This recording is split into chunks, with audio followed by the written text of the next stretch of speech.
Кузьма Чорны на пыльной дорозе.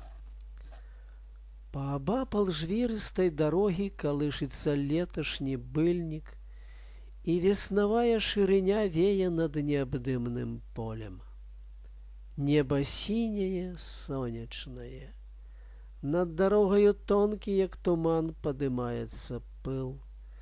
Плыве ветер за синих лясоў, і на дзернавых узімешках пры жоўтых каляінах шуміць сухі палын.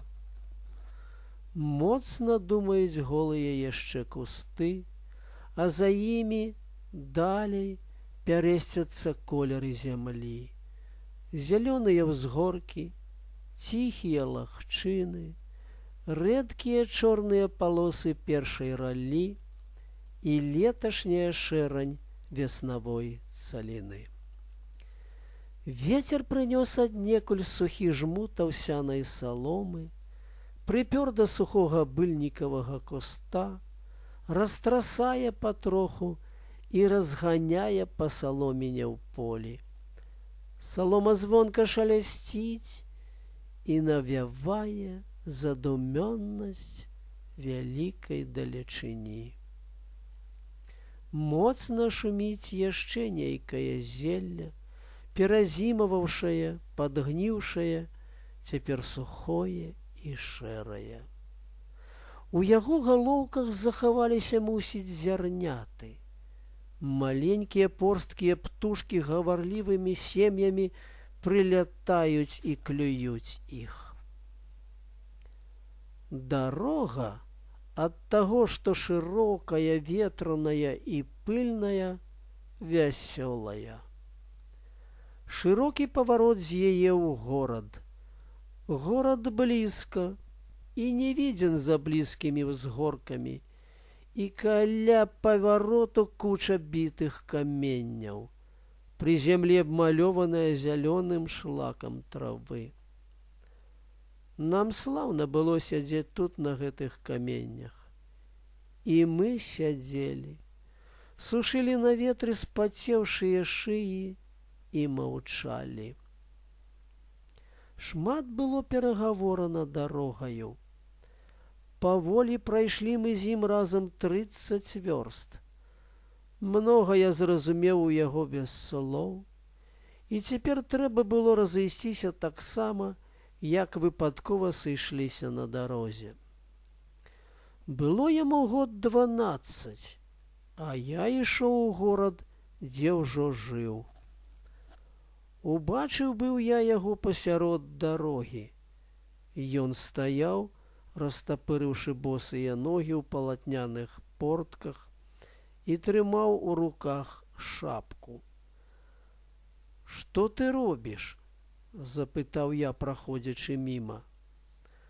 «Чулы нейкія, каб на іх упадкі з зямлі вылазяць», – адказаў ён з вялікай сталасцю дарослага, і гэта выйшла ў яго смешна, па-дзяцінаму.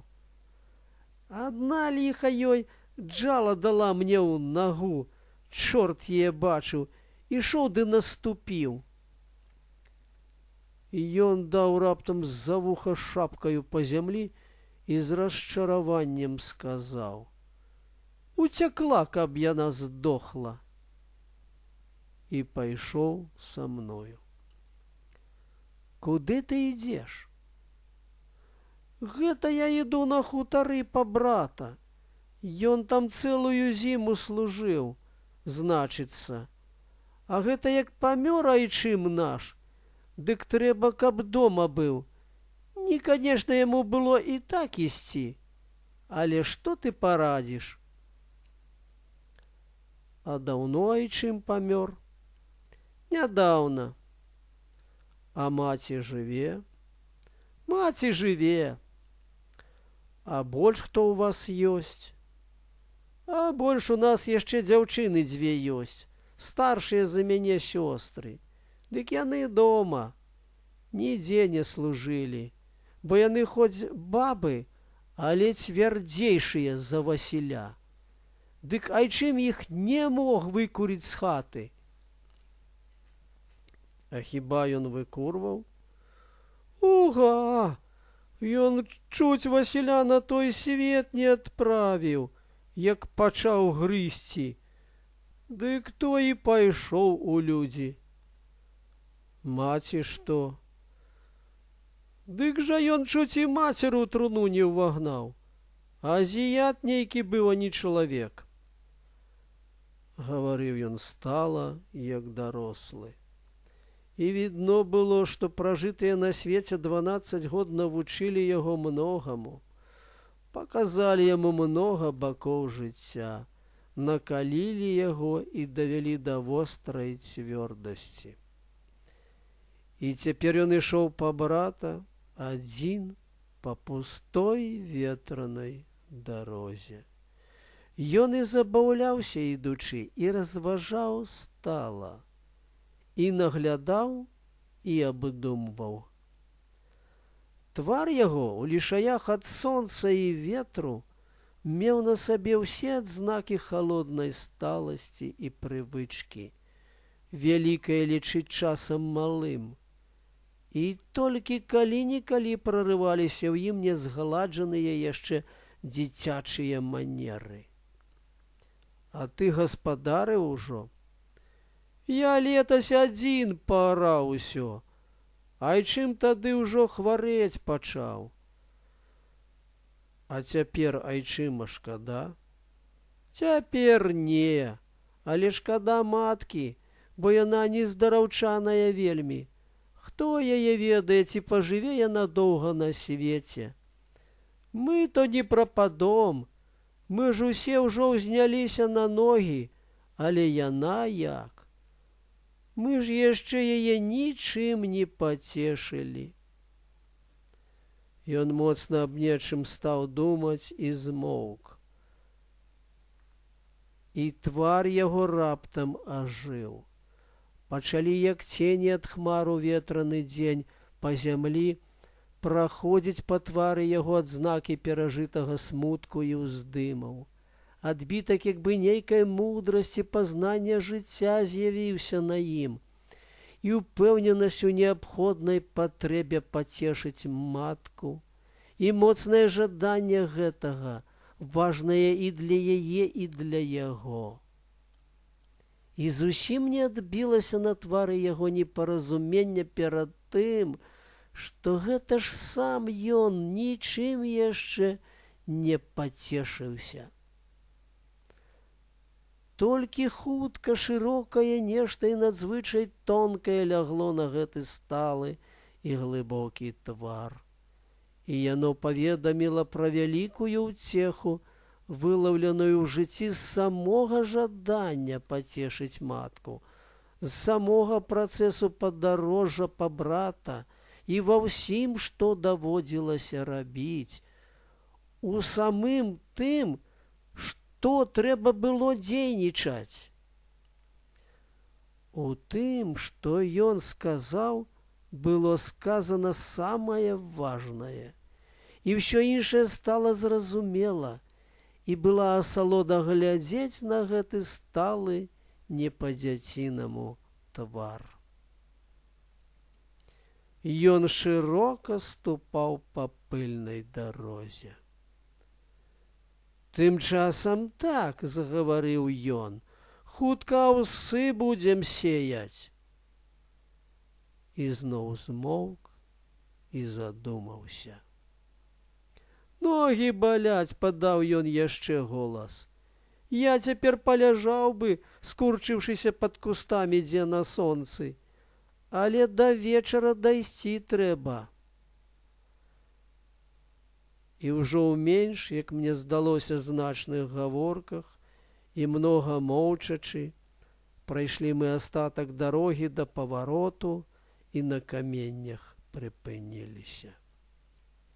Ён дастаў з кішэні сваіх палатняных портак кавалак хлеба і пачаў ламаць каравымі тонкімі пальцамі і есці. Хлеб запах суха і кісла. Так, як пахне ён, паляжаўшы ў торбе паўдня на полі, пакуль не дарэцца загон і не падыдзе пара есці. Нам абодвум не хацелася ўставаць. Мне было бліжэй, яму яшчэ вёрст 10. А калі назад? Заўтра, адказаў ён, жмурачыся ад ветру. Заўтра з Васілём, павесялеў ён. Цераз паўгадзіны ён кіўнуў мне галавою і пайшоў, роўна гойдаючыся ў такт крокам. Я застаўся адзін і сачыў за тым, як бела-шэрая постаць яго патроху рабілася меншай ад роўнай далечыні дарогі і пасля зусім згінула за першым узгоркам. Пасля зноў відаць стала галаву яго, маленькую ўжо і чуць прыкметную, як цемнаватая кропка. Пасля нічога не відаць стала. Я сядзеў на каменнях і думаў аб маленькіх і нязначных здарэннях, якія слабым здаюцца вялікімі і страшнымі, і аб вялікіх і страшных здарэннях, якія моцным здаюцца маленькімі і нязначнымі. І ад таго, што гэтае дзіцянё не сагнулася і не сагнецца, і ідзе сабе моцна па дарозе, стала мне радасна і думна. Было жаданне спяваць што-небудзь моцнае і цягучае, спяваць яго доўга, без слоў і без лішняй тут вясёласці.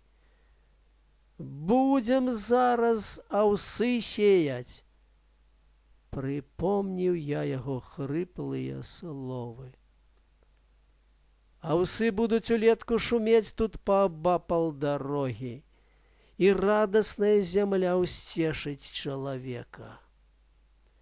Ён, малы, вырасце і таксама, як цяпер, моцна і горда пройдзе па зямлі, па дарозе. У такіх думках я сяджу на каменнях. Пры пыльнай дарозе шумяць палыны, і вясёлыя плачуць наводдаль каліны.